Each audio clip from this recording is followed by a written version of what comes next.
로마서 7장 7절에서 25절까지 말씀입니다.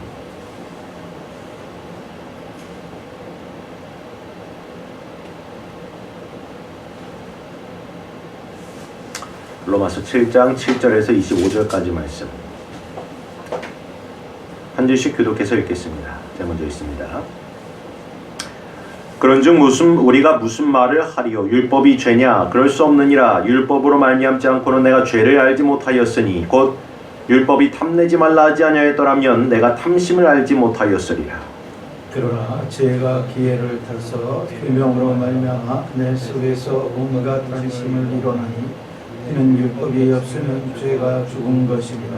저는 율법을 깨닫지 못했을 때에는 내가 살았더니 계명이 이름에 죄는 살아나고 나는 죽었도다.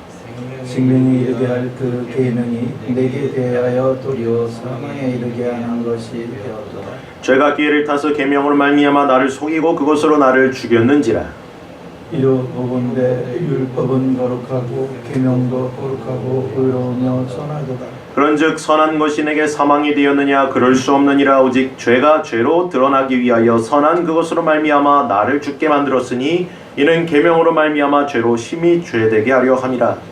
우리가 율법은 신령한 줄 알거니와 나는 육신에 속하여 죄 아래 팔렸도다. 내가 행하는 것을 내가 알지 못하노니 곧 내가 원하는 것은 행하지 아니하고 도리어 미워하는 것을 행함이라. 만일 내가 원하지 아니하는 그것을 행하면 내가 이로써 율법이 선한 것을 시인하노니 이제는 그것을 행하는 자가 내가 아니요 내 속에 거하는 죄니라. 내 속 내 육신에 선한 것이 아니한 줄 아노니 원하는 내게 있으나 선을 행하는 것은 없노라. 내가 원하는 바 선은 행하지 아니하고 도리어 원하지 아니하는 바 악을 행하는도다. 만일 내가 원하지 아니하는 그것을 하면 이를 행하는 자는 내가 아니요 내 속에 거하는 죄니라. 그러므로 내가 한 법을 깨달았노니 곧 선을 행하기 원하는 나에게 악이 함께 있는 것이로다. 내 속으로 하나님의 법을 추구하되 내 지체 속에서 다른 한 법이 내 마음의 법과 싸워 내 지체 속에 있는 죄의 법으로 나를 사로잡는 것을 보는도다. 오호라 나는 검고한 사람이로다. 이 상의 몸에서 누가 나를 건져내랴. 함께 읽습니다. 우리 주 예수 그리스도로 말미암아 하나님께 감사리로다. 그런즉 내 자신이 마음으로는 하나님의 법을 육신으로는 죄의 법을 섬기노라. 아멘. 오늘 본문의 말씀에서 사도 바울은 성도들에게 그 율법과 죄의 관계에 대해서 결론적인 말씀을 증거해 주고 있습니다. 이를 위해서 바울은 탐심이라는 그 용어를 사용하고 있는데 이것은 탐내는 것 그리고 금지된 어떠한 것을 하고 싶어하는 그 욕망을 뜻합니다. 이 탐심이란 용어는 성경에서 주로 악한 의미로서 사용되고 있는데 예를 들어서 사람이 하나님께서 금하신 어떠한 것을 바라고 갈망하는 것에 관한 것입니다. 그래서 바울은 율법을 통해서 죄를 정의하기를 율법이 탐내지 말라고 하지 아니하였더라면 내가 탐심이 무엇을 의미하는지를 알지 못했을 것이라 전하고 있습니다. 다시 말해서 바울은 만일 율법이 나에게 그렇게 가르쳐주지 아니하였다면 참 탐심 자체가 내게 죄가 된다는 것을 알지 못했을 것이라 말씀하고 있는 것입니다. 당시 유대인들은 그 외적인 행동의 차원에서의 죄를 생각했습니다. 사람이 어떠한 악행을 저지르지 않는 한 그 죄를 짓지 아니한 것이라 여겼다는 것입니다. 오직 사람이 어떠한 일을 행하고 그리고 그 욕망이 행동으로 옮겨질 때만 죄가 된다 여겼다는 것입니다. 그래서 바울은 본문의 말씀을 통해서 율법이 성령의 조명하심으로 우리의 마음에 비춰지지 아니한다면 우리는 결코 그 욕망과 탐심 그리고 정욕들, 악한 생각들과 그 상상들 또한 결코 죄라는 것을 깨닫지 못하게 된다는 사실을 증거해주고 있는 것입니다. 결국 사람에게 있어서 그 율법의 문제, 율법과 죄의 문제, 그 문제를 생각할 때 그 죄악이 결국 우리에게 있어서 모든 문제를 일으킨다는 사실입니다. 죄가 기회를 타서 율법으로 말미암아 우리 속에 가지각색의 탐심을 이룬다 바울은 증언하고 있습니다. 여기서 기회를 타고 온다는 것은 한 것을 시작점으로 삼는 것을 뜻합니다. 당시에 이 표현은 지뢰 받침대의 뜻을 사용으로 하고 있었는데 곧 죄가 율법을 지렛대로 삼아서 우리의 저항을 제거시키고 그 목표하는 결과를 결국에 가져오게 되는 그러한 의미로서 사용되고 있습니다. 그렇다면 죄가 목표하는 그 결과란 무엇일까요? 바로 율법을 통해서 우리 속에 온갖 탐심을 이루게 하는 바로 그것입니다. 다시 말해서 우리의 마음과 또한 인격의 전체가 악한 탐욕과 또한 욕망 그리고 정욕으로 지배되게 함으로써 사망의 열매를 맺게 하는 것입니다. 상식적으로 법을 통해는 우리가 죄가 사라져야 하는 것이 사라지는 것이 맞다 생각하지 않습니까? 그래서 세상에서는 범죄를 막기 위해서 계속해서 법을 새로 만들고 새로 제정하지 않습니까? 그러나 우리가 이 말씀을 통해서 믿게 되는 확실한 진리는 이 율법을 통해서 우리는 더욱더 그 죄악 속으로 이끌려가는 것을 경험하게 된다는 것입니다. 그리고 그 죄를 더욱더 확증적으로 우리가 깨닫게 된다는 것입니다. 우리 주님께서 이와 같이 말씀하셨습니다. 내가 와서 저희에게 말하지 아니하였더라면 죄가 없었으려니와 지금은 그 죄를 핑계할 수가 없느니라. 내가 아무도 못할 일을 저희 중에 하지 아니하였더라면 저희 죄가 없었으려니와 지금은 저희가 나와 및 내 아버지를 보았고 또 미워하였도다. 아멘. 즉 주님께서 오심으로써 그 율법의 주인 되시는 그가 우리에게 오심으로써 우리의 가려졌던 모든 죄악들이 드러나게 되었다는 사실입니다. 그래서 바울은 우리가 율법을 깨닫지 못했을 때에는 우리 자신이 죄인인 줄을 알지 못하였기 때문에 살아있는 자들이라 말씀하고 있습니다. 그러나 율법이 우리에게 임하였을 때에 우리 안에 감춰졌던 모든 죄악들이 살아나게 되었고 우리는 곧 죽게 되었다 말씀하고 있습니다. 이것은 곧 우리 자신의 연약함과 절망 그리고 무능함을 깨닫게 됨으로써 이전에 스스로 선하고 또한 의로움으로써 그러한 만족감을 가졌던 우리가 마치 죽은 자와 같이 되었음을 뜻하는 것입니다. 이러한 상태하고 주님께서 말씀하시는 곧 심령이 가난한 상태를 뜻합니다. 심령이 가난한 자는 무엇입니까? 곧 자신이 죄인임을 깊이 깨닫는 자들입니다. 율법으로 말미암아 자신의 죄악됨을 깨닫는 자, 그러한 자들은 애통합니다. 왜 그렇습니까? 이전에는 자신으로 인하여 애통하지 않고 그저 뽐내는 자들이었지만 이제는 율법으로 말미암아 그 죄의 본질을 깨닫게 됨으로써 슬퍼하는 자들이 되었기 때문인 것입니다. 고통스럽고 평안이 없는 상태, 이것이 곧 생명이 없는 자요 죽은 자와 같은 것입니다. 왜냐하면 우리는 가진 것이 아무것도 없다는 사실을 깨닫게 되고 우리가 가진 의는 더러운 배설물에 불과하다는 사실을 이로 말미암아 깨닫게 되기 때문입니다. 그럼에도 불구하고 우리가 하나님께 감사할 수 있는 이유는 무엇입니까? 그것은 곧 우리가 이와 같이 죽음으로써 끝나고 종결되어지는 것이 아니라 우리 구주 예수 그리스도 안에서 새로운 생명으로 다시 살아날 수 있는 그러한 특별한 은혜가 주어졌음임을 믿으시길 바랍니다. 우리가 스스로에 대해서 살아있을 때에는 결코 이러한 은혜를 얻을 수가 없었습니다. 그러나 우리 자신이 율법으로 말미암아 죽고 죄가 살아있다는 것을 경험하게 될 때, 그로 말미암아 우리가 절망함을 경험할 때 우리의 심령이 가난하여짐으로 우리는 주 안에서 다시 살아날 수 있는 그러한 소망을 얻게 된다는 것입니다. 본래 하나님의 율법은 우리에게 있어서 생명과 또한 거룩함을, 그러한 기쁨을 주기 위하여 주어진 것이었습니다. 그러나 우리의 죄로 말미암아 율법은 우리에게 죄와 사망을 가져다 주게 되었습니다. 이 사망에서 오는 것은 죄요, 죄의 권능은 율법이라 바울은 증거해 줍니다. 우리가 사망 가운데 죽게 하는 것이 죄며 그 행하는 것에 능력을 더하는 것이 율법이 되었다는 것입니다. 어떻게 죄의 권능이 율법이 될 수 있습니까? 그 이유는 죄가 우리로 하여금 그 율법을 잘못 지키도록 속이기 때문이라 바울은 전해주고 있습니다. 원래 율법을 온전하게 지킨다면 그것은 선한 능력으로서 역사한다는 사실을 바울은 증거합니다. 그렇습니다. 그러나 죄가 와서 우리로 하여금 율법에 불순종하게 하고 또한 불법하고 불의하게 사용하도록 인도한다는 사실입니다. 그렇다면 왜 거룩하시고 선하신 하나님께서 죄로 하여금 기회를 틈타 이와 같은 일이 율법을 통해 이루어지도록 허락하셨을까요? 바울은 이에 대해서 하나님께서 우리의 죄가 심히 죄되게 하기 위해 죄의 실상이 어떠한 것인지를 밝히 드러내시기 위해 이 모든 것을 허락하셨다는 사실을 말씀하고 있습니다. 우리에게 있어서 어려움은 우리가 지은 죄가 어떠한 것인지를 인식하는 문제입니다. 죄는 속임수가 많고 교활하여 자신을 숨기기 때문에 우리로 하여금 죄가 밝히 드러내게 하기 위하여서 하나님께서 사용하신 것이 바로 이 율법이라는 것입니다. 그런즉 바울은 갈라디아 교회 성도들에게 보낸 편지에서 그 율법의 용도에 대해 확실하게 증언하고 있습니다. 갈라디아서 3장 21절 24절 말씀 보면 그러면 율법이 하나님의 약속들과 반대되는 것이냐? 결코 그럴 수 없느니라. 만일 능히 살게 하는 율법을 주셨다면 의가 반드시 율법으로 말미암았으리라. 그러나 성경이 모든 것을 죄 아래 가두었으니 이는 예수 그리스도를 믿음으로 말미암는 약속을 믿는 자들에게 주려 하심이라.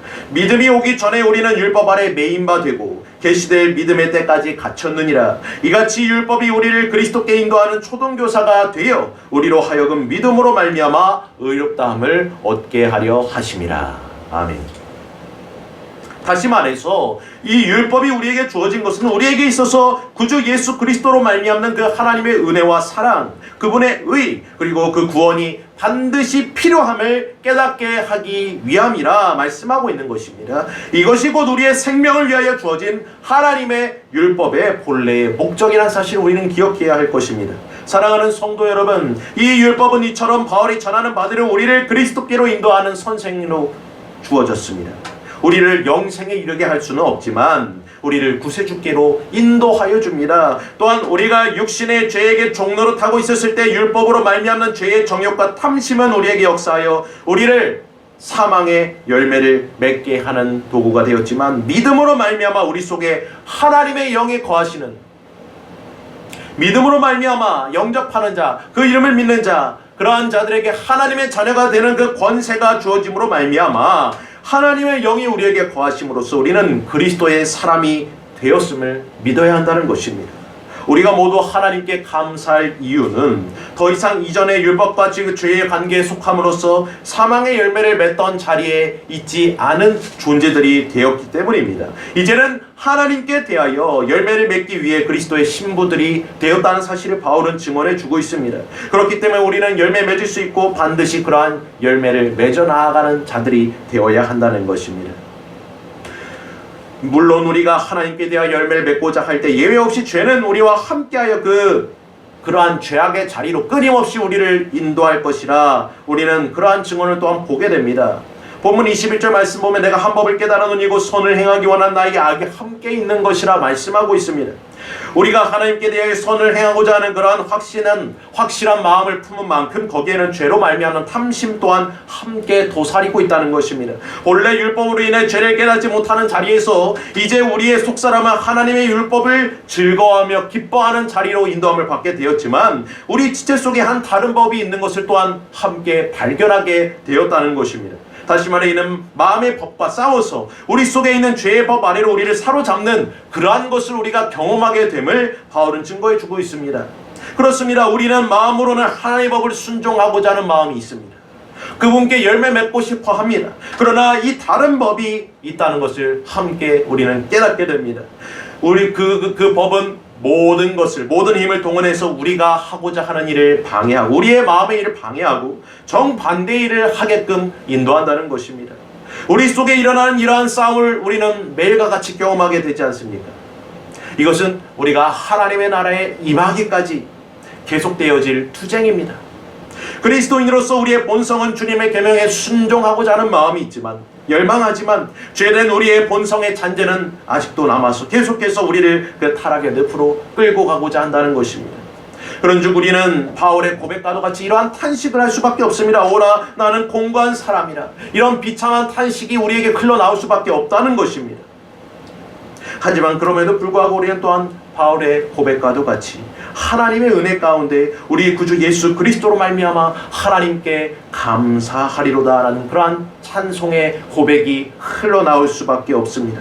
어떻게 그럴 수 있습니까? 바로 우리 구주 예수 그리스도의 사랑, 그분의 은혜가 우리를 끊임없이 강권하실 것이기 때문입니다. 끝까지 우리를 붙들어 주실 것이기 때문입니다. 날마다 그리스도의 사랑 안에 그 거하는 삶으로 우리를 주장하여 주실 것이기에, 우리의 죄의 법을 대적할 수 있는 그 능력을 날마다 허락하여 주실 것이기에, 그러한 자들, 진실로 그것을 의지하는 자들에게는 결코 죄가 왕노릇할 수 없다는 사실을 바울은 확증하여 주고 있는 것입니다.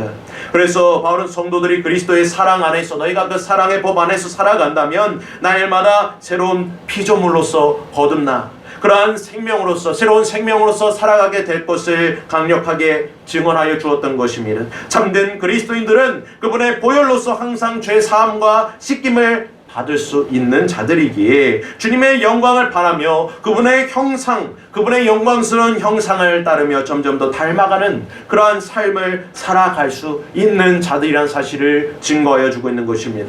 사망의 몸, 이러한 우리의 육신의 사망의 몸으로부터 구함을 받는 일은 우리의 힘이나 우리의 노력이나 의지로서, 능력으로서는 이루어질 수 없는 일입니다. 이는 오직 죽음에서 부활하신 우리 구주 예수 그리스도께 속한 일임을 우리는 믿어야 합니다. 그러므로 그분을 의지해야 하는 것입니다. 그분만을 의지해야지 우리는 이러한 죄의 법, 우리를 사로잡으려 하는 그 죄의 법에서 벗어날 수 있는 것입니다. 그 안에서 자유함을 누릴 수가 있는 것입니다. 그의 영이 계신 곳에 참된 자유가 있기 때문입니다. 이처럼 우리가 새로운 피조물에서 새 생명으로 거듭난 후에도 우리 옛사람의 잔재는 계속해서 우리를 괴롭힐 것입니다. 그러나 우리는 모든 것 위에 주님의 그 영광스러운 형상을 닮아가는 자들, 그분을 바라보는 자들이란 사실을 믿어야 합니다. 히브리서 기자가 증언하는 바대로 믿음의 주요 온전케 하시는 이인 예수를 우리가 날마다 바라보아야 할 것은 그가 그 앞에 있는 기쁨을 위하여 십자가를 참으셨고 그러한 또한 부끄러움을 개의치 아니하심으로써 승리하셨기 때문이라 말씀하고 있습니다. 우리가 피곤하여서 이러한 죄의 법과의 그 사투에 그 모든 것으로부터 피곤하여 낙심하지 않기 위하여 죄인들이 이같이 자신에게 거역한 것을 참으신 그분을 우리가 바라보고 그분을 의지해야 할 것이라 말씀하고 있습니다. 우리는 이러한 주님의 그 형상을 닮아 결국에는 의와 평강의 열매 맺는 자들이 되어야 한다는 사실을 그는 증언하여 주고 있습니다. 사랑하는 성도 여러분, 우리가 이러한 하나님의 거룩하심에 참여하고 또한 이러한 열매 맺는 삶을 살아가기 위해서 안팎으로 우리는 계속해서 고난과 환난을 당하게 될 것입니다. 하지만 하나님께서는 자신의 영광스러운 형상을 우리 속에서 회복시키시기 위하여 하나님의 독생자, 자신의 하나뿐인 독생자를 우리를 대신하여 죽게 하셨음을 우리는 다시금 기억해야 할 것입니다. 그가 다시 살아나셔서 또한 보혜사 성령을 보내주시고 또한 우리 안에서 그 선한 사역을 이끌어 가심을 우리는 날마다 신뢰해야 한다는 것입니다. 이러한 믿음에서 우리가 떨어진다면 우리는 다시금 그 죄악의 본질, 그 죄의 잔재로 흘러 내려갈 수밖에 없다는 사실, 붙들려 내려갈 수밖에 없다는 사실을 바울은 증거해 주고 있는 것입니다. 우리는 날마다 그분의 사랑을 의지해서 그분의 계명에 순종하고자 하는 마음을 결코 버려서는 안 됩니다. 그것을 끝까지 붙들어야 합니다. 우리의 옛사람의 잠재는 그로 인해서 점점 더 사라져갈 것이기 때문입니다. 우리 안에 그리스도의 형상이 더욱더 영광스럽게 빛을 발하게 될 것을 우리는 소망으로 바라보아야 합니다.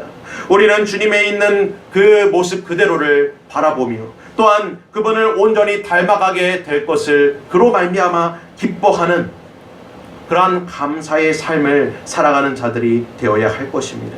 죄와 사망의 몸 아래에서 신음하는 영혼들은 오직 우리 구주 예수 그리스도를 통하지 아니하고서는 어떠한 위안과 기쁨도 얻을 수 없습니다.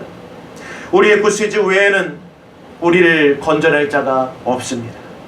우리 모두 새로운 한 해를 맞이하는 이 첫 주일에 다시금 우리의 속죄함과 또한 구속함을 위하여 흘려주신 그 우리 구주의 보혈을 굳게 의지하는 자들로 새롭게 그 발걸음을 떼는 자들이 되기를 간절히 소원합니다. 그분의 완전하고도 영원하신 의가 우리에게 주어졌음을 우리는 믿어야 합니다. 우리를 날마다 그 사랑 안에서 넉넉히 승리하게 하실 그분의 사랑을 다시금 힘있고 또한 전진해 나아가는 새로운 한 해, 2021년 새로운 한 해가 되기를 간절히 소망하며 이 말씀을 드립니다. 아멘.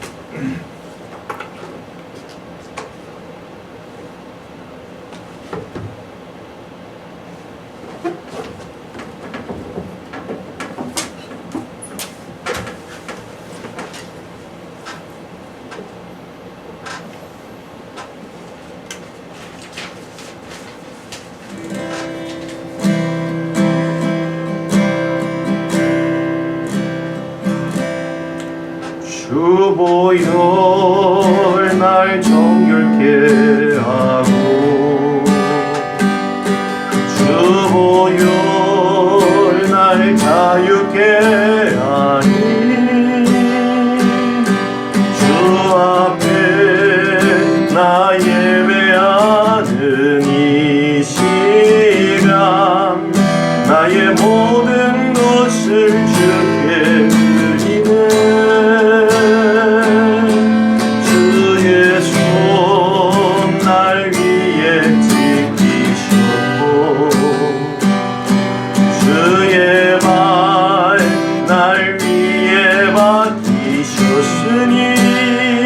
드리네